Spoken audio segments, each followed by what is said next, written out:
Right good morning everybody dear students.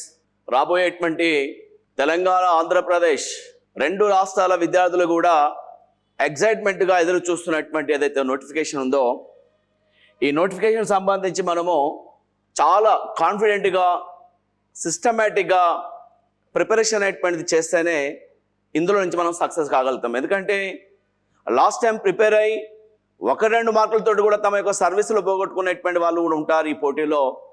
ఇప్పుడు మీరు కొత్తగా వచ్చినటువంటి వాళ్ళు కావచ్చు, ఓల్డ్ స్టూడెంట్స్ అనేటువంటి వాళ్ళు కావచ్చు, వీళ్ళందరూ కూడా ఈ రాబోయేటువంటి నోటిఫికేషన్ సంబంధించి మన యాదాద్రి ఆర్గనైజేషన్ నుంచి ఖచ్చితంగా మీరు ఉద్యోగం పొంది ఉత్తీర్ణులు కావాలని మీకు ఆశీస్సులు అందజేస్తున్నాము. My dear students, we know very well the importance of history nowadays. In state side, center side, all examinations, కేంద్ర రాష్ట్ర ప్రభుత్వాలలో నిర్వహిస్తున్నటువంటి ప్రతి ఎగ్జామినేషన్లో కూడా ఈ చరిత్రకు సంబంధించినటువంటిది పెద్దపీట వేసింది మనకు ప్రభుత్వాలు, మనకు అందరూ తెలిసినటువంటి విషయాలే. మరి ఈ పోటీలో ఎక్కువ శాతం కూడా మన జిఎస్ సిలబస్లో విద్యార్థులందరూ కూడా కన్ఫ్యూజ్ అయ్యేది ఏంటంటే ఇండియన్ హిస్టరీ, దానికి సంబంధించి మోడర్న్ హిస్టరీ ఎట్లా ఉంటుంది, మిడివల్ హిస్టరీ ఎలా ఉంటుంది, యాన్షియంట్ హిస్టరీ ఎలా ఉంటుంది. అదేవిధంగా తెలంగాణ రాష్ట్ర విద్యార్థులు అయితే కొత్తగా మనకు Telangana culture history, Telangana political history and also Telangana movement history, ఇన్ని రకాలైనటువంటి అంశాలు చదవాల్సినటువంటి అవసరం ఉంది. మరి ఇవన్నీ కూడా పద్ధతి ప్రకారం ఎలా చదవాలి, ఏ విధంగా ప్రణాళిక వేసుకోవాలి, ఈ ప్రణాళికాబద్ధంగా ఏర్పాటు చేయడంలో మన యాదాద్రి ఆర్గనైజేషన్కు ఒక ప్రత్యేకమైనటువంటి స్ట్రాటజీ అనేటువంటిది ఉన్నది. కాంపిటిటివ్ ఆస్పిరెంట్స్ ఈ ప్రత్యేకమైనటువంటి ఒక ఏదైతే ఆలోచన ఉన్నదో ఆ ఆలోచనలో మీరు కూడా పాల్గొనాలి. ఖచ్చితంగా మీకు ఇది ఉపయోగపడుతుంది ఈ platform. Right my dear students, మరి చరిత్రలో మనకు అందరూ కూడా తెలుసు 3 భాగాలు ఉంటాయి. Indian history classified into 3 types in the names of the ancient Indian history, medieval Indian history, modern Indian history. ప్రాచీన భారతదేశ చరిత్ర, మధ్యయుగ భారతదేశ చరిత్ర, ఆధునిక భారతదేశ చరిత్ర అని చెప్పేసి 3 రకాలైనటువంటి పార్ట్స్ ఉంటాయి మిత్రులారా. Indian history, okay. First of all చరిత్ర, దీంట్లో 3 భాగాలు అనేటువంటిది చెప్పాను ఇప్పుడే మీకు నేను. ఈ 3 భాగాల పైన కూడా మిమ్మల్ని సిద్ధంగా చాలా అద్భుతమైనటువంటి స్ట్రాటజీ లెక్క తయారు చేద్దాం. ఇందులో నెంబర్ 1 ఏంటి సార్ అంటే యాన్షియంట్ ఇండియన్ హిస్టరీ అనేటువంటిది అని చెప్పండి. అబ్బా, యాన్షియంట్ ఇండియన్ హిస్టరీ, ప్రాచీన భారతదేశ చరిత్ర. The second one is medieval Indian history, medieval Indian history. Third వన్కి వచ్చేసి మోడర్న్ ఇండియన్ హిస్టరీ. విద్యార్థులు అందరూ ఏమనుకుంటారంటే మోడర్న్లో ఎక్కువ వస్తాయి, ఏన్షియంట్లో తక్కువ వస్తాయి, ఈ రకమైనటువంటి ఫీలింగ్ ఉంటారు. అన్ని భాగాలు కూడా సమపాలలో చదువుకోవాలి పోటీ పరీక్షల్లో. కాకపోతే మన అదృష్టం మంచిగా ఉండి ఏ పార్ట్లో ఎక్కువ వస్తే దానికి మనం ఆన్సర్ చేయొచ్చు, కానీ ప్రిపరేషన్ స్ట్రాటజీ మాత్రం ఈక్వల్గా ఉండాలి. మోడర్న్ హిస్టరీ ఎట్లా చదువుతున్నామో మిడివల్ అలాగా చదవాలి, మిడివల్ ఎట్లా చదివినామో ఏన్షియంట్ కూడా అట్లా చదవాలి. మీరు క్వాలిఫై అయ్యేందుకు పోలీసు వాళ్ళైతే, గ్రూప్స్ వాళ్ళైతే ఉద్యోగాలు కొట్టాలంటే 100% మన దగ్గర ఎక్కువ వెయిటేజ్ ఉన్నటువంటిది ఏంటంటే ఇండియన్ హిస్టరీ, తెలంగాణ హిస్టరీ. దీన్ని చాకచక్యంగా చదువుకోవాలి, మీరు ఒక పద్ధతి ప్రకారం చదువుకోవాలి. ఇందులో మిత్రులారా సిలబస్ అనేటువంటిది ఇది. దీంట్లో ఇక సబ్ కాంటెంట్ తీసుకుంటే మనం చాప్టర్ స్టార్ట్ చేస్తే బ్యూటిఫుల్ ఇన్ఫర్మేషన్స్ ఉంటుంది. ఏన్షియంట్ మొత్తం కూడా up to Indus valley civilization నుంచి మొదలు పెడితే హర్షుని వరకల్లా మొత్తం కూడా ప్రాచీన భారతదేశ చరిత్ర ఉంటారు. ఇందులో మీరు గమనించండి ఏంటిది, ఇక్కడ ఇంట్రడక్షన్ ఆఫ్ ఇండియన్ హిస్టరీ ఉంటుంది మిత్రులారా. ప్రాచీన భారతదేశ చరిత్రలో ఇంట్రడక్షన్ ఆఫ్ ఇండియన్ హిస్టరీ అంటే ప్రాచీన భారతదేశ చరిత్ర, దానికి సంబంధించినటువంటి ఆధారాలు ఉంటాయి. చరిత్రకు ఆధారాలు ఏంటంటాడు, లిటరేచర్ సోర్సెస్, ఆర్కియాలజికల్ సోర్సెస్, మళ్ళీ literature sources classified into various parts. మత గ్రంథాలు, మతేతర గ్రంథాలు, native literature, indigenous literature, foreign literature. ఆ సాహిత్యం మొత్తం కూడా మన చరిత్రకు అద్భుతమైనటువంటి ఆధారం అన్న సంగతిని చెప్పండి మిత్రులారా. ఇందులో మీకు నేను ఫస్ట్లో మీకు ఇంట్రడక్షన్ ఆఫ్ ఇండియన్ హిస్టరీ ఇస్తాను, తర్వాత తర్వాత ఏంటి సార్ అంటే హిస్టారికల్ పీరియడ్స్ అనేటువంటిది కూడా మీకు అద్భుతమైనటువంటి మెసేజ్ ఇస్తాను బిడ్డ. Historical periods we know very well. Our rock ages are classified into 3 types in the names of the Paleolithic, Mesolithic, Neolithic. ప్రాచీన శిలాయుగం, మధ్య శిలాయుగం, నవీన శిలాయుగం. అక్కడ మానవుడు ఎట్లా ఉన్నాడు, ద ప్రిమిటివ్ మ్యాన్ సార్, ఆ మానవుని యొక్క జీవన విధానం ఎట్లా ఉన్నది, అతను ఉపయోగించినటువంటి రాళ్ళు ఏంటివి, రాళ్ళ యొక్క రంగులేంటివి, రాతి యొక్క సైజ్ ఏంటిది, ఏ రకమైనటువంటి రాయిని ఉపయోగించాడు, ఆనాడు ఉన్నటువంటి అతని యొక్క అలవాట్లు ఏంటి అని చెప్పేసి ఈ హిస్టారికల్ పీరియడ్లో రాకేజెస్లో మొత్తం కూడా డీటెయిల్ ఇన్ఫర్మేషన్ తీసుకోవచ్చు. పాతరాతియుగం, మధ్యరాతియుగం, నవీన శిలాయుగం అనేటువంటిది హిస్టారికల్ పీరియడ్స్కి సంబంధించినటువంటి ఇన్ఫర్మేషన్ చూద్దాం అక్కడ మిత్రులారా. సో మీకు అందరూ తెలిసి ఇంకా థర్డ్ లెసన్కి వచ్చినట్టు జనరల్గా ఇండస్ వ్యాలీ సివిలైజేషన్ వస్తుంది మిత్రులారా. Indus valley civilization, Aryan civilization, Aryan civilization, beautiful chapters ఇవైతే. ఇక సింధు నాగరికత, ఆర్యుల నాగరికత మన భారతదేశంలో రెండవ నాగరికతగా పిలుస్తా ఉన్నటువంటి నాగరికతే ఆర్యుల నాగరికత అనేటువంటిది. ఇట్లా సిలబస్ ప్రకారం మనకు వచ్చినట్లయితే ఈ విధంగా ఇంకా దీని తర్వాత ఏంటి సార్ అంటే షోడశ మహాజనపదాస్ అనేటువంటిది ఉంటుంది మిత్రులారా. షోడశ మహాజనపదాస్, షోడశ మహాజనపదాస్ అని చెప్పండి. షోడశ మహాజనపదాస్ అంటే మన ప్రాచీన భారతదేశ చరిత్రలో 16 రాజ్యాలు అనేటువంటి అవతరించిన బిడ్డ. ఈ 16 కింగ్డమ్స్ ఏమంటారంటే షోడశ మహాజనపదాస్ అనే పేరుతో పిలుస్తుంటారు.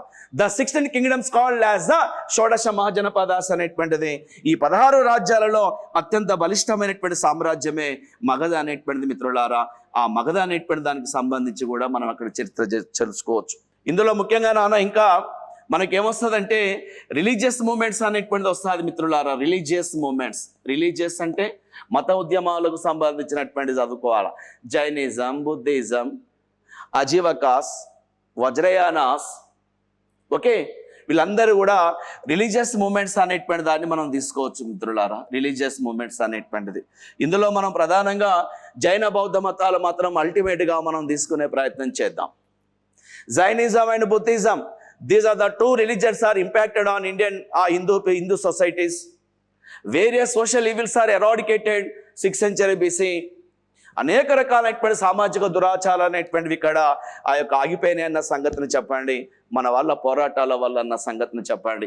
ఆ మహానీయులు ఎవరు సార్ అంటే జైనిజం అనేటువంటి వర్ధమాన మహావీరుడు, బుద్ధిజం అనేటువంటిది గౌతమ బుద్ధుడు అనేటువంటి విషయాలను మనం చూసుకోవచ్చు. చక్కగా ఉంటుంది ఇన్ఫర్మేషన్ అయితే. విత్ ఇమేజెస్ తోటి మనము విత్ ఇన్ఫర్మేషన్, శాసనాలు ఉంటే, ఆ పర్సన్స్ ఉంటే, ఆ ఇమేజెస్ తోటి మనం అద్భుతమైనటువంటి ఇన్ఫర్మేషన్ లాగింగ్ చేసేద్దాం మిత్రులారా. We know very well the greatest of our Shri గోమాటేశ్వరుడు. గోమాటేశ్వరుడు ఈ was the younger son of our ఋషభనాథ.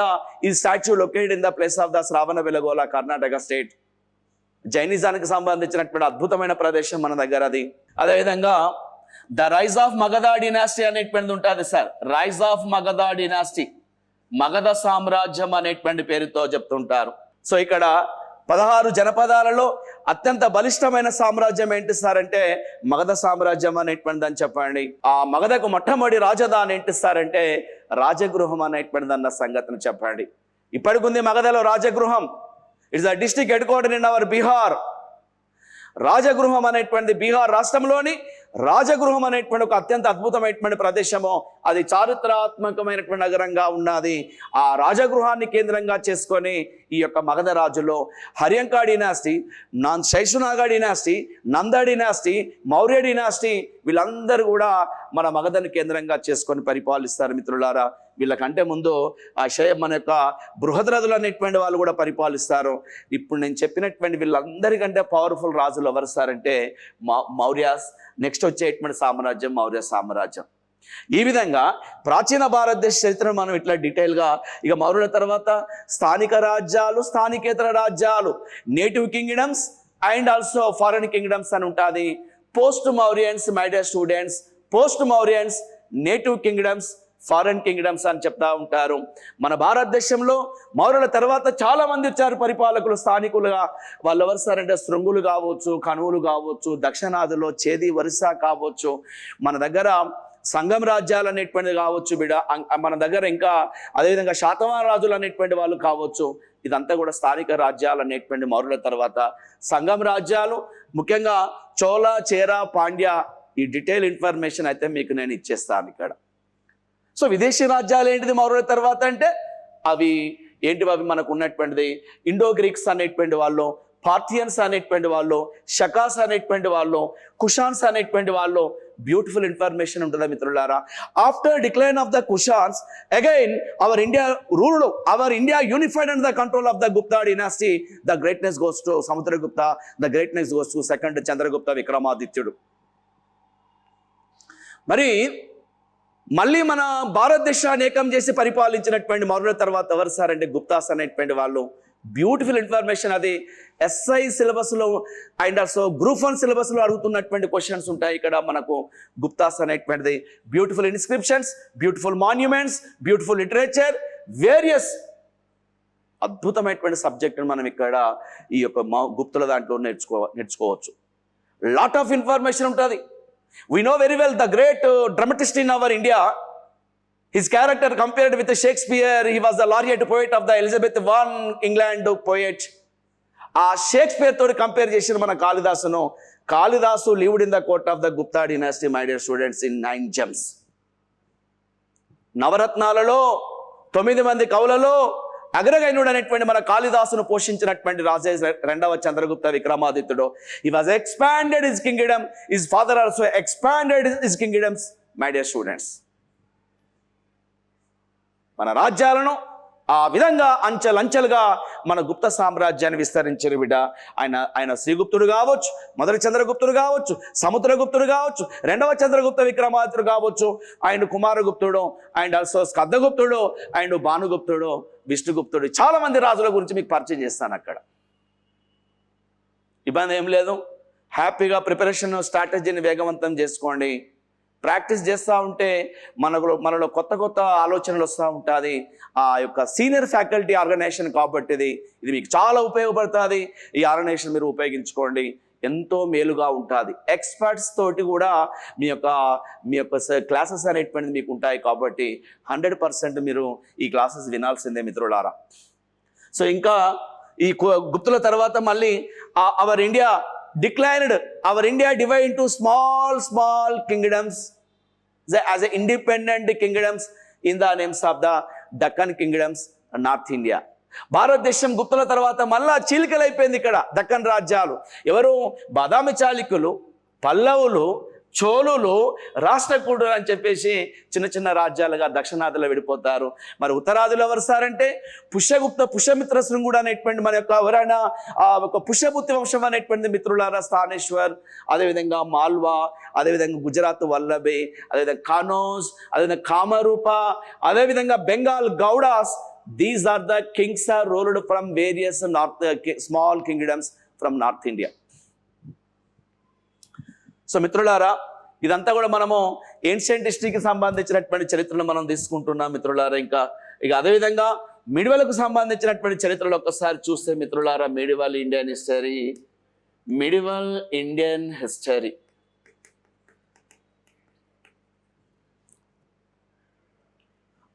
Indian హిస్టరీకి సంబంధించినటువంటి అంశాలు ఏంటి సార్ అని అడిగితే మాత్రం మీరు చెప్పండి సార్. మధ్యయుగ భారతదేశ చరిత్రలో బ్యూటిఫుల్ చాప్టర్స్ ఉంటాయి సార్. ఇక్కడ ఏంటంటే ద ఎరా ఆఫ్ రాజ్పుట్స్ అనేటువంటిది ఉంటుంది అబ్బా. ద ఎరా ఆఫ్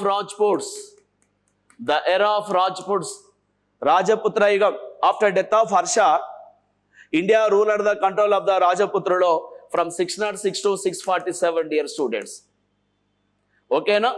606 నుంచి 647 వరకల్లా మన భారతదేశాన్ని పరిపాలించినట్టు రాజులు ఎవరు సార్ అంటే వాళ్ళే మనకు రాజపుత్ర రాజులు అనేటువంటి వాళ్ళు. ఇంకా చిన్న ఇక్కడ ఆరిజిన్ ఆఫ్ ఇస్లామిజం అన్న సంగతిని చెప్పండి. ఆరిజిన్ ఆఫ్ ఇస్లామిజం అనేటువంటి పేరుతో పిలుస్తుంటారు. ఇస్లాం మత స్థాపన అనేటువంటి విషయాలపైన మనం దయచేసి ఇక్కడ మీరు గుర్తుపెట్టుకునే ప్రయత్నం చేయండి చిన్న. అదేవిధంగా ఇన్వాజన్స్ ఆఫ్ అరబ్స్ అనేటువంటి పేరుతో పిలుస్తూ ఉంటారు మిత్రులారా. ఇన్వాజన్స్ ఆఫ్ అరబ్స్ అనేటువంటి వాళ్ళని చెప్పండి, అంటే అరబ్బుల దండయాత్రలు అనేటువంటిది అని చెప్పండి సార్. ఈ దేశంపైకి మొట్టమొదటిసారిగా దండయాత్రకు వచ్చినటువంటి ముస్లిం వ్యక్తి ఎవరు సార్ అంటే Mohammed bin Qasim on 712 in the battle of the Ror or రేవార్.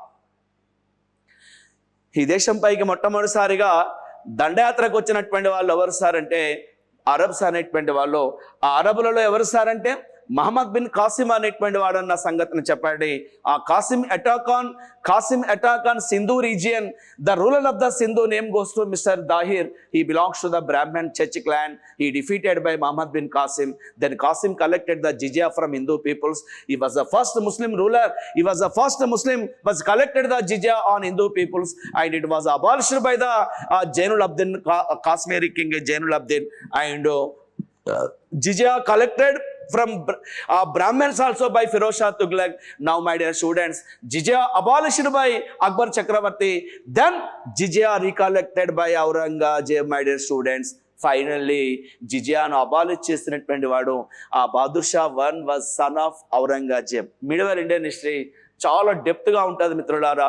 ఇది గ్రూప్ 1 స్టాండర్డ్లో మనం డిస్కస్ చేస్తాం. మీరు ఆఫ్లైన్ అయినా ఆన్లైన్ అయినా అద్భుతమైనటువంటి మెసేజ్ అనేటువంటి అందించేటందుకు మన ప్లాట్ఫామ్ అనేటువంటి రెడీగా ఉన్నది.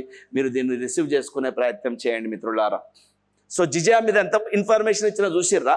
సో ఇన్వాజన్స్ ఆఫ్ అరబ్స్ అంటే అరబ్బుల దండయాత్రలు అనేటువంటి మిత్రులారా. ఆ అరబ్స్ అనేటువంటి వాళ్ళు మన భారతదేశం పైకి దండయాత్రకు వచ్చి ఆ అరబ్బులు అనేటువంటి వాళ్ళు మొట్టమొదటిసారిగా ఎవరు సార్ వచ్చిందంటే Mohammed bin Qasim on 712 in the battle of the Ror. In the battle of the Ror mister Dahir defeated by Mohammed bin Qasim. It was the first invasion from Arab Muslims and ఈ collected the jizya from Hindu peoples అన్న సంగతిని చెప్పేసేయండి. జిజియా అంటే ఏంటి సార్ అంటే హిందువుల పైన ముస్లింలు వసూలు చేసేటువంటి మత పన్నును ఏమంటారంటే జిజియా అనేటువంటి పేరుతో పిలుస్తారు. Jizya it's the name of the tax the collected on the Hindu peoples by Muslims. Religious tax అన్న సంగతిని చెప్పేసాను. మత పన్ను అన్న సంగతిని చెప్పండి. దీని మీద ఎవరు తెలియదు. జిజియాను మొట్టమొదటిసారిగా ఎవరు వసూలు చేశారు? జిజియాను రద్దుపరిచినటువంటి స్థానిక కాశ్మీరీ రాజు ఎవరో చెప్పిన, జిజియాను బ్రాహ్మణుల పైన కూడా వసూలు చేసింది ఎవరని చెప్పిన, జిజియాను రద్దుపరిచినటువంటి ముస్లిం రాజు ఎవరో చెప్పిన, జిజియాను రీకలెక్ట్ చేసినటువంటి వ్యక్తి ఔరంగజేబ్ అని చెప్పిన. ఫైనల్ గా jizya abolished by Bahadur Shah one. He was the son of Aurangzeb. The Bahadur Shah I identified as the latter Mughalai king we know very well from 1707 to 1857. The period called as the latter Mughalais అంటారు మిత్రులారా. చక్కగా క్లియర్గా మనం చెప్పుదాము. మీరు శ్రద్ధగా మీకు రాసుకునేటందుకు నేను time కూడా ఇస్తాను. క్లాసెస్ రేపటి నుంచి స్టార్ట్ అయినప్పుడు అంత చక్కగా మీరు రాసుకోవాలా. నేను రాసిన దాన్ని హ్యాపీగా మీరు మీ నోట్బుక్లో ప్రజెంటేషన్ చేసుకోవాలి. అది మీరు రాసేటువంటిది ఒక ప్రామాణిక గ్రంథంగా తయారు కావాలా. మేము బోర్డు పైన ఏదైతే ప్రజెంటేషన్ చేస్తూ ఉన్నామో ఇది మీకు చాలా ఉపయోగపడేట్టుగా మీరు కూడా చక్కగా పాయింట్ టు పాయింట్ రాసుకుంటే ఇన్ఫర్మేషన్ చాలా గ్యాదర్ చేసినట్లు అవుతారు. హాయిగా మీరున్న కాడ మంచిగా హాయిగా వినొచ్చు. మీరు చక్కగా మీరు కూర్చున్న దగ్గరనే ఈ సబ్జెక్టు ఈ క్లాసెస్ అనేటువంటి మీకు అంతా ఉంటాయి కాబట్టి హ్యాపీగా నేర్చుకునే ప్రయత్నం చేయండి మన ఆర్గనైజేషన్ ద్వారా. సో ఇక్కడ ఇంకా ఏంటిది నాన్న, ఇన్వాజన్స్ ఆఫ్ ముస్లిమ్స్ అన్న సంగతిని చెప్పేసేయండి సార్. భారతదేశం పైకి గజనీ మహమ్మద్, గోరీ మహమ్మద్ వాళ్ళ దండయాత్రలు. ఇన్వాజన్స్ ఆఫ్ ముస్లిమ్స్ అన్న సంగతిని చెప్పుకోవచ్చు. ఇంకా invasions of Muslims my dear students, invasions of Muslims nothing but the Mohammedans అనేటువంటి పేరుతో పిలుస్తుంటారు సార్. మహమ్మదీయుల దండయాత్రలు అనేటువంటిది. Dear students, the another one more important topic the era of Delhi sultanates అన్న సంగతిని చెప్పండి. The era of Delhi sultanates అన్న సంగతిని చెప్పండి సార్. ఢిల్లీ సుల్తాన్ యుగం అనేటువంటి పేరుతో పిలుస్తుంటారు చిన్న. ఢిల్లీ సుల్తానేట్స్, ఢిల్లీ సుల్తానేట్స్ అనేటువంటి పేరుతో పిలుస్తుంటారు. ఢిల్లీ సుల్తాన్లు మరి వాళ్ళు ఎప్పటి నుంచి ఎవరు పరిపాలించారు? ఢిల్లీ సుల్తాన్ అంటే 1206 to 1526 వరకు పరిపాలిస్తారు మిత్రులారా. దయచేసి దత్తపత్రం మీరు కంపల్సరీ గుర్తుపెట్టుకోండి. సో ఇక్కడ మనకు ప్రధానంగా ఏంటి సార్ అంటే ఈ వీళ్ళ తర్వాత మాత్రం మేజర్ కింగ్డమ్ ఏంటి సార్ అంటే ద ఎరా ఆఫ్ మొఘల్స్ అన్న సంగతిని కూడా చెప్పుదాం sir. Mughals are ruled from 1526 నుంచి 1526 నుంచి 1858 వరకు పరిపాలిస్తారు మిత్రులారా. ఇక ఆ తర్వాత చరిత్ర మొత్తం కూడా మనకు తెలిసిందే. మోడర్న్ ఇండియన్ హిస్టరీ అనేటువంటిది వస్తుంది. ఇక్కడనే మీకు కొన్ని స్థానిక రాజ్యాలు ఇస్తాను, లోకల్ కింగ్డమ్స్ ఇస్తాను. అవేంటి సార్ అంటే, ఒకటి ఖచ్చితంగా చెప్పండి సార్, ఇక్కడ దైర్ ఆఫ్ విజయనగర కింగ్డమ్ అనేటువంటిది ఉంటుంది మిత్రులారా. విజయనగర కింగ్డమ్, బహమనీ కింగ్డమ్ అనేటువంటి పేరుతో చెప్తా ఉంటారు మిత్రులారా. అండ్ మరాఠాస్ అనేటువంటిది అన్న సంగతిని చెప్పండి మిత్రులారా. మరాఠాస్, ఇవి కూడా మనం ఇక్కడ కవర్ చేసేద్దాం. ఏ టాపిక్ కూడా మనం స్కిప్ చేసే పరిస్థితులు ఉండకూడదు. అంతా కూడా నీట్గా సిస్టమేటిక్గా మనం డిస్కస్ చేద్దాం. This page complete belongs to medieval Indian history page. దీన్ని బట్టి మనము మన సిలబస్ ఎన్ని గంటలు పడుతుంది, ఎంత డెప్త్నెస్ ఉంటుంది, ఎంత స్ట్రాటజిక్గా సార్ వాళ్ళు చెప్తున్నారు అనేది కూడా మీరు ఒకసారి అనాలిసిస్ చేసుకోండి. ఆ విధంగా అనాలిసిస్ చేస్తూ ఉంటే మీలో ఒక కొత్త కాంపిటేటివ్ స్టూడెంట్స్ అనేటువంటి వాళ్ళు ఉద్భవిస్తుంటాడు. మీకు ఫస్ట్ సిలబస్ మీద ఈ చక్కని అవగాహన ఖచ్చితంగా ఉండాలి. మరి right my dear students, we know very well the third area in the name of the modern Indian history అన్న సంగతిని చెప్పండి sir. Modern Indian history. Okay, ఇందులో ప్రధానంగా మనం గమనించినట్లయితే ఇదిగా కొట్టిన పిండి లెక్క చదువుకోవాలి ఈ ఏరియానంతా. కొట్టిన పిండి అంటే పర్ఫెక్ట్గా ఇది మాకు నేర్చుకోవాలి ఈరోజు అంతే. సార్ వాళ్ళు లైవ్లో ఉన్నారు, సార్ వాళ్ళు చెప్పేదాన్ని మేము ఖచ్చితంగా వినాలి అని కనుక మీరు అనుకుంటే ఈ సెషన్లోనే ఏదైతే సార్ వాళ్ళు చెప్తున్నారో ఆ ఇన్ఫర్మేషన్ మొత్తం కూడా మన మైండ్లోకి ఇన్సర్ట్ చేసుకోవాలి. ఫస్ట్ చాప్టర్ ఏంటో మీకు అందరికి తెలుసు, advent of Europeans. Advent of Europeans, భారతదేశానికి ఐరోపా వాసుల రాక. భారతదేశానికి ఐరోపా వాసుల రాక ఎవరు చదివినా ఫస్ట్ ఇయర్ చదవాలి, సివిల్స్ ఆయన ఇదే చదవాలి, గ్రూప్ 1 ఆయన ఇదే చదవాలి, గ్రూప్ 2 ఆయన చదవాలి, SIPC వాళ్ళు కూడా ఇదే చదవాల్సి వస్తుంది. ఇంకా SIPCకి ఎక్కువ స్టాండర్డ్ అడుగుతాడు పేపరు. గ్రూప్ 2 అంటే డైరెక్ట్గా బిట్ ఇచ్చేస్తాడు. గ్రూప్ 4 అంటే ఎస్ఐ రాయమంటాడు, కాంపిటేటివ్గా ఎస్ఐ రాయమంటాడు, అది కూడా డైరెక్ట్ క్వశ్చనే. కానీ SIPCలో మాత్రము వాడు మనకు తెలియనటువంటి ఏరియాలో అడుగుతాడబ్బా. మరి ఎవరు వచ్చారు మనకి ఇండియాకు ఫస్ట్ టైము? పోర్చుగీస్ వాళ్ళు వచ్చారు. నెక్స్ట్ టైం ఎవరు వస్తారు? జనరల్గా డచ్ వాళ్ళు, బ్రిటిష్ వాళ్ళు, డేన్స్, ఫ్రెంచ్ వాళ్ళు. నా మోడ్రన్, నా మిడివల్, ఏన్షియంట్ అన్నీ కూడా మనము కొట్టిన పిండి లెక్క చదివితే మీరు అద్భుతమైనటువంటి రిజల్ట్స్, ఒక్క క్వశ్చన్ కూడా మనం స్కిప్ చేయొద్దు ఎగ్జామ్ పేపర్లో. అట్లా తయారు కావాలి. మాకున్నటువంటి అపారమైనటువంటి అనుభవాన్ని ఈ ప్లాట్ఫామ్లో మీకు ఉపయోగిస్తాం. కాబట్టి ఖచ్చితంగా మీరు మీ ఫ్రెండ్స్ కావచ్చు, మీకు తెలిసినటువంటి బంధువులు కావచ్చు, మనోళ్ళు ఎవరైనా కూడా మీ బ్యాచ్మేట్స్ కాంపిటేటివ్ ప్రిపేర్ అవుతున్నటువంటి వాళ్ళు, ఎట్లాగో మనకి నోటిఫికేషన్ రాలేదు కాబట్టి ఈ నోటిఫికేషన్ అందుకోవాలి అంటే ప్రిపరేషన్ ఇక స్టార్ట్ చేయాలి మనం. ఆల్రెడీ మీ సీనియర్స్ ఎవరైతే ఉన్నారో, ఇంత ఉనుపు రాసినటువంటి వాళ్ళు ఎవరైతే ఉన్నారో వాళ్ళు కూడా అద్భుతమైనటువంటి వాళ్ళు ఎగ్జామ్స్ రాస్తూ ఉన్నారు వివిధ పరీక్షలలో మనం. కాబట్టి ఈ టెస్ట్లకు అటెండ్ చేసుకోవాలి. మన ఆర్గనైజేషన్ నిర్వహిస్తున్నటువంటి ప్రతి కార్యక్రమంలో మీరు భాగస్వాములు అవుతే 100% మీరు రిజల్ట్ రేపు వచ్చేస్తారు. మీకు టాప్ 10లో మీరు ఏమి ఉండాలంటే ఈ రోజు నుంచి ప్రిపరేషన్ అనేటువంటి స్టార్ట్ చేసుకోవాలి మిత్రులారా. So this is the first chapter in our modern Indian history. First time Portuguese, second time Dutch, third one Britishers, fourth one Danes, we know very well my dear students, and the last one is the French traders, we know very well. Portuguese వాళ్ళ గురించి దాదాపు ఒక 15 hours class చెప్తాను నేను. అంత కాదనుకుంటే 10 hours దాని అద్భుతమైనటువంటి message మనం తెచ్చుకోవచ్చు. అసలు ఎందుకు వచ్చారు వీళ్ళు, వాళ్ళ పర్పస్ ఏంటి, వాళ్ళ ట్రైనింగ్ సెంటర్స్ ఏంటివి, వాళ్ళ ఇంపార్టెన్స్ ఏంటిది, ఎవ్వరు చేయనటువంటి పనులు చేశారు పోర్చుగీస్ వాళ్ళు ఇండియాలో. రేషియల్ మ్యారేజెస్, జాత్యంతర వివాహాలు ఇంట్రడ్యూస్ చేశారు మన భారతదేశంలో. It means the Portugal grooms are married with Indian brides. అంటే భారతీయ అమ్మాయిలను, అంటే గోవాలో ప్రతి అమ్మాయిని పోర్చుగీసోడు పెళ్లి చేసుకోవాలని నిర్ణయించుకొని వచ్చారు ఈ దేశానికి. అందుకనే వాడు ఎక్కువ రోజుల పాటు ఈ ఊర్లో ఉన్నాడు.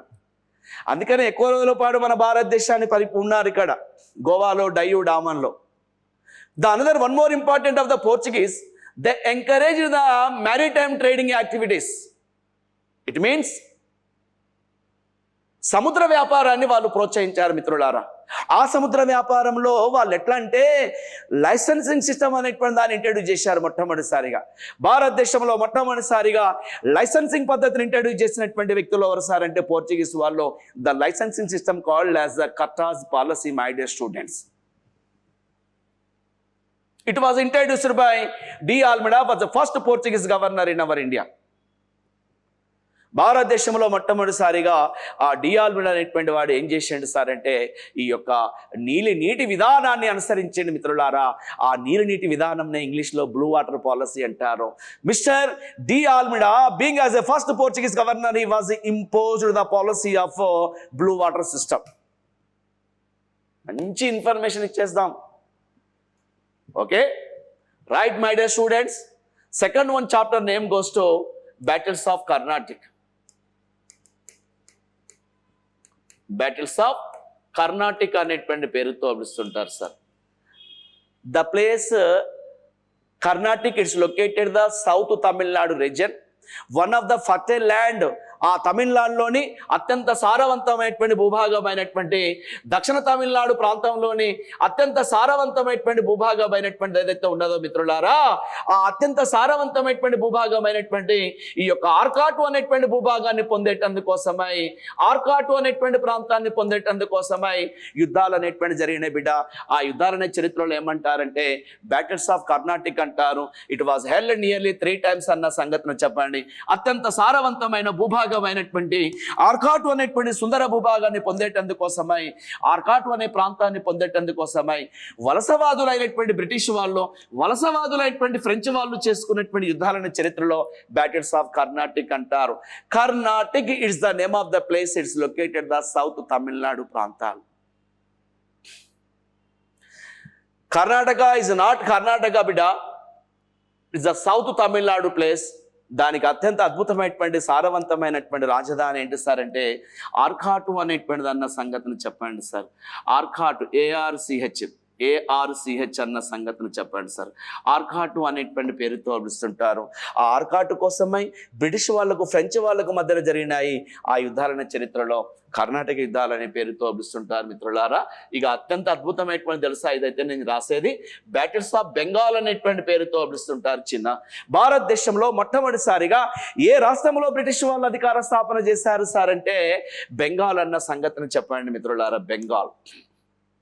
బెంగాలీ యుద్ధాలు, ప్లాసీ యుద్ధం, బక్సార్ యుద్ధం, బెంగాల్ యుద్ధాలకు సంబంధించి ప్లాసీ యుద్ధం కావచ్చు, బక్సార్ యుద్ధం అనేటువంటి కావచ్చు మిత్రులారా. అంతేకాకుండా ఇంకా ఏంటి సార్ అంటే బ్యాటిల్ ఆఫ్ ఆంగ్లో మైసూర్ అన్న సంగతిని చెప్పండి sir.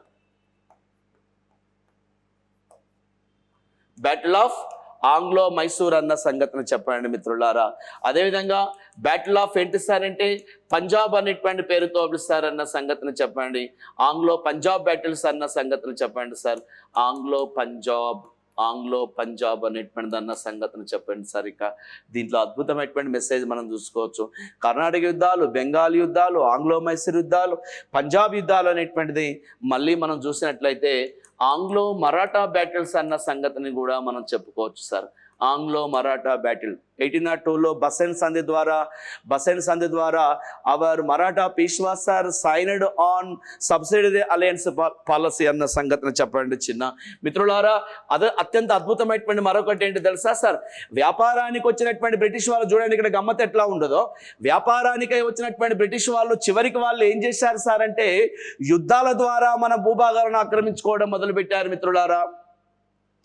First they arrival to India, the main purpose ఏంటంటే trading purpose. After trading centers, after establishment the trading centers in various place and they captured the political powers from Indians. వర్తక స్థావరాలు స్థాపించిన తర్వాత రాజకీయ అధికారాన్ని పొందడం ప్రారంభించారు మన యొక్క ఐరోపా వాసులు. అందులో ఇద్దరు పోటీ పడ్డారు, వీళ్ళిద్దరు బ్రిటిష్ వాళ్ళు, ఫ్రెంచ్ వాళ్ళు. ఆ సందర్భంగానే జరుగుతూ ఉన్నటువంటి యుద్ధాలు బిడ్డ ఇవి. Battle of Karnataka, battle of Bengal. తర్వాత స్థానిక పాలకులు కూడా కొంతమంది ఒప్పుకోలేదు వీళ్ళ పెత్తనాన్ని, బ్రిటిష్ వాళ్ళది. అందులో ఆంగ్లో మైసూర్ యుద్ధాలు, టిప్పు సుల్తాన్, పంజాబ్ యుద్ధాలు, రంజిత్ సింగ్ యొక్క వారసులైనటువంటి దులీప్ సింగ్ వాళ్ళ తల్లి, అదే రంజిత్ సింగ్ వైఫ్ రాణి జిందానియా. సో వీళ్ళందరూ కూడా యుద్ధాలు అనేటువంటి చేస్తారు.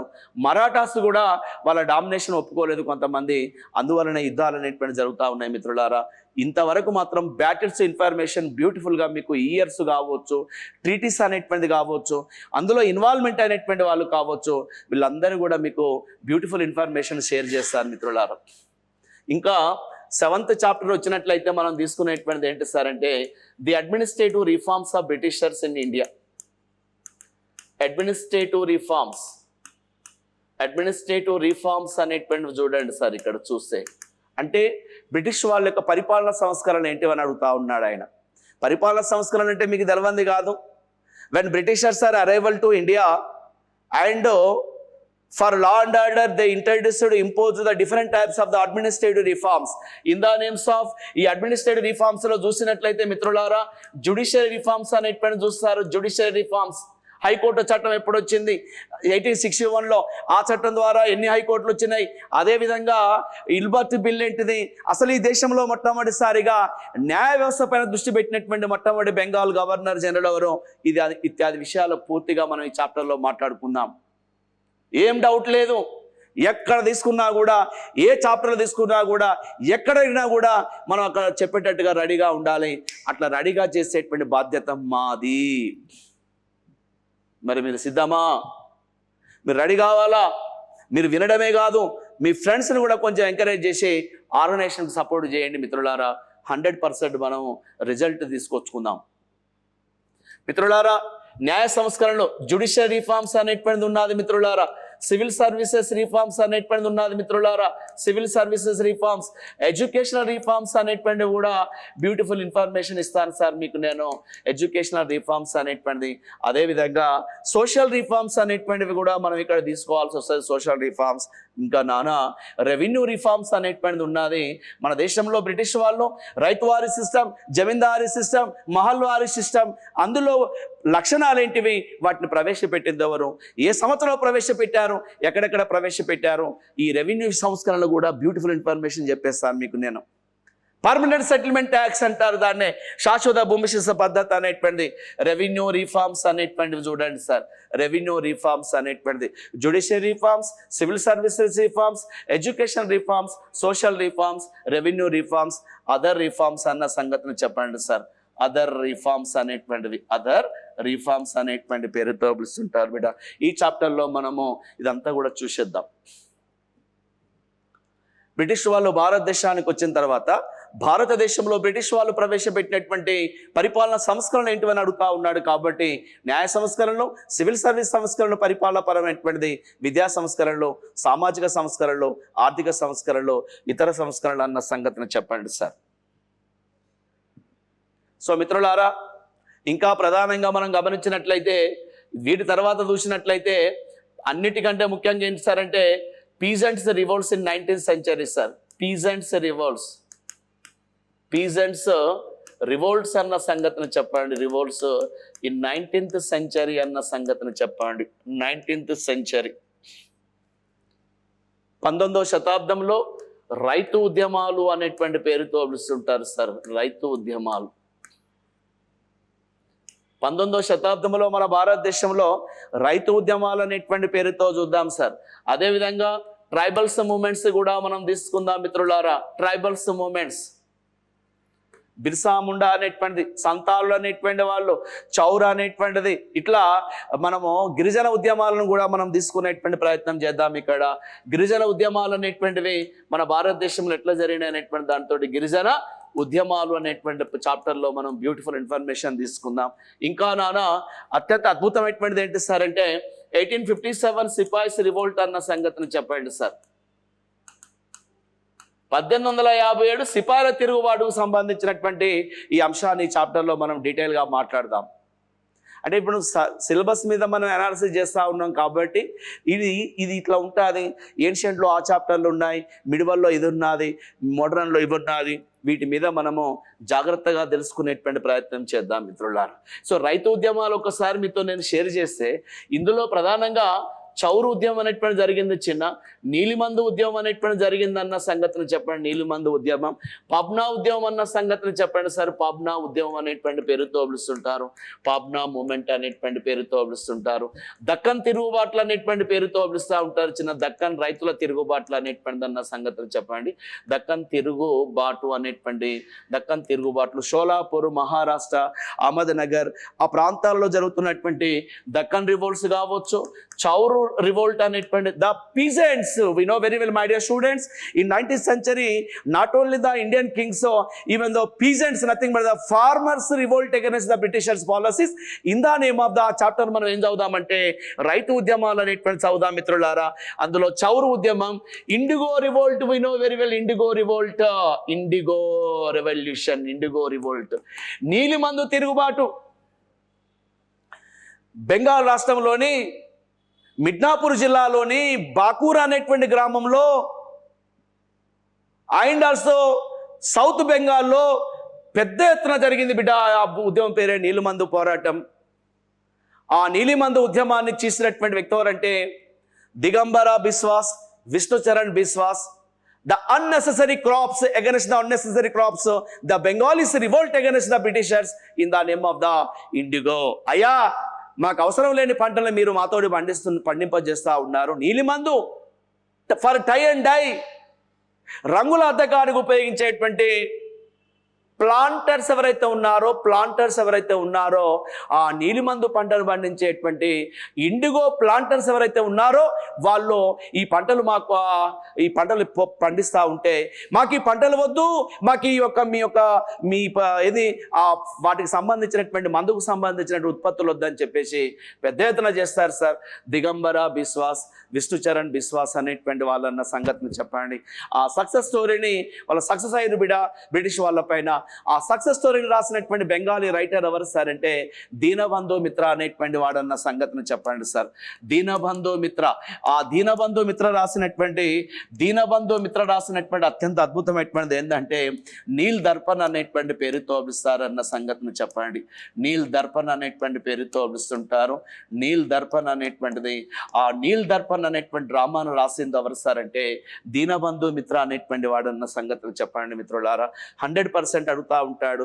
The success stories are published by mister ఏంటి సార్ అంటే హిందూ ప్యాట్రియాటిక్. ఈ సక్సెస్ స్టోరీని గురించి హిందూ ప్యాట్రియాటిక్ అనేటువంటి పత్రికలో పబ్లిష్ చేస్తాడు చిన్న. హరిశ్చంద్ర ముఖర్జీ అనేటువంటి వాడన్న సంగతిని చెప్పండి. హరిశ్చంద్ర ముఖర్జీ అనేటువంటి వాడన్న సంగతిని చెప్పండి సార్. హరిశ్చంద్ర ముఖర్జీ అనేటువంటి వాడు ఎవరైతే ఉన్నారో మిత్రులారా, ఆయన ఏం చేసిండంటే ఈ యొక్క పత్రికలో, హిందూ పేట్రియాటిక్ అనేటువంటి పత్రికలో ఇండిగో రెవల్యూషన్ పైన ఇస్తాడు బిడ్డ. నేను ఈ విధంగా ప్రతి ఏరియాను కూడా డీటెయిల్గా చెప్పేటందుకు మన దగ్గర బ్యూటిఫుల్ ఇన్ఫర్మేషన్ ఉన్నది మన దగ్గర, కాబట్టి ఇది అవకాశాన్ని మీరు మంచిగా ఉపయోగించుకోవాలి మిత్రులారా. ఇంకా చాలా ఉన్నట్లు చెప్పుకుంటూ పోతే తేబాగా మూమెంట్, వర్లీ మూమెంట్, అదేవిధంగా Moplah revolt, Champaran revolt, Bardoli revolt, Kheda revolt. Okay, ఇవన్నీ కూడా రైతు ఉద్యమాలకు సంబంధించినటువంటిది, రైతులు చేసినటువంటి ఉద్యమాలకు సంబంధించినటువంటివి. కాబట్టి ఈ రైతు ఉద్యమాలను మనము సిస్టమాటిక్గా చదివేటందుకు ప్రయత్నం చేద్దాం మిత్రులారా. 1857లో సిపాయిల తిరుగుబాటు అనేటువంటిది అన్న సంగతిని చెప్పండి మిత్రులారా. సిపాయిల తిరుగుబాటు. ఇంకా 19వ శతాబ్దంలో socio and the religious movements అనేటువంటిది ఉన్నాయి sir. Socio and religious movements అన్న సంగతిని చెప్పండి. రిలీజియస్ మూమెంట్స్ అనేటువంటిది 19వ శతాబ్దంలో భారతదేశంలో సాంఘిక మత సంస్కరణ ఉద్యమాలకు సంబంధించినటువంటి ఇన్ఫర్మేషన్ మనం లాగిన్ చేసేద్దాం చిన్న. Socio and the religious movements, ఈ చాప్టర్లో అయితే ఇంకా చాలా ఇన్ఫర్మేషన్ తెలుస్తుంది మీకు. 1828లో బ్రహ్మ సమాజ్, 1844లో మానవ ధర్మ సభ, 1848 నేమ్ గోస్ టు పరమహంస మండలి, and 1875 theosophical society, 1867 Prarthana Samiti, and 1875 the beautiful organization Arya Samaj. And my dear students, Ramakrishna mission, Ramakrishna Math, Ramakrishna Paramahamsa, Swami Vivekananda, Annie Besant, the beautiful social reformers belongs to this chapter. 19th century socio and religious movements in India అనేటువంటి టాపిక్లో ఈ అద్భుతమైనటువంటి subject మనం నేర్చుకుందాం చిన్న. Against the domination of the British Brahmans, బ్రాహ్మణ ఆధిపత్యానికి వ్యతిరేకంగా మన వాళ్ళు పెద్ద ఎత్తున పోరాటాలు అనేటువంటి చేయడం జరిగింది మిత్రులారా. సో దీని తర్వాత ఇక మనకు వచ్చేదే 1885 టు 1947 ఇండియన్ నేషనల్ మూమెంట్ గురించి మనం బ్యూటిఫుల్ ఇన్ఫర్మేషన్ తీసుకుందాం సార్. ఇండియన్ నేషనల్ మూమెంట్ అన్న సంగతిని చెప్పండి. ఇండియన్ నేషనల్ మూమెంట్ అంటే 1885 నుంచి 1885 నుంచి మొదలు పెడితే 1947 అంటే భారతదేశంలో జాతీయోద్యమము. ఇక అన్ని చాప్టర్లు చదువుకుంది ఒక ఎత్తు, మనం దీన్ని చదవడం ఒక ఎత్తున్నానా మీకు అందరికి తెలుసు. The importance of Indian national movement in the names of Indian national movement also classified into 3 stages in the names of. One is the 1885 to 1905, my dear students. 1905 to 1919 అన్న సంగతిని చెప్పండి మిత్రులారా. 1920 to 1947, the 3 stages in the names of the era of moderates, my dear students. The era of moderates అన్న సంగతిని చెప్పండి చిన్న moderates. The era of extremism అన్న సంగతిని చెప్పండి అయ్యా extremism. And the era of the Gandhian అన్న సంగతిని చెప్పండి మిత్రులారా, గాంధీయన్. చూసిర్రా, మితవాద యుగం, అతివాద యుగం, గాంధీ యుగం. ప్రతి పోటీ పరీక్ష ప్రిపేర్ అయ్యేటువంటి విద్యార్థి ఈ చాప్టర్ల పైన పూర్తిగా అవగాహన కలిగి ఉండాలి. ఓకే మై డియర్ స్టూడెంట్స్, ఇది సిలబస్కు సంబంధించినటువంటి చక్కని ఇన్ఫర్మేషన్ మై డియర్ స్టూడెంట్స్. ఇంత చక్కగా ఈ ప్లాట్ఫామ్ను మనం ఇంత చక్కగా ఉపయోగించుకునేందుకు మీరు ప్రయత్నం చేసుకోండి. So this is the information of our ఏంటిది ఇక్కడ ఇండియన్ హిస్టరీ సిలబస్ సంబంధించినటువంటి 3 ఏరియాలు మీకు ఇక్కడ ఇన్ఫర్మేషన్ ఇచ్చినాను మిత్రులారా. 3 ఏరియాస్ దయచేసి మీరు ఇక్కడ గుర్తుంచుకోండి.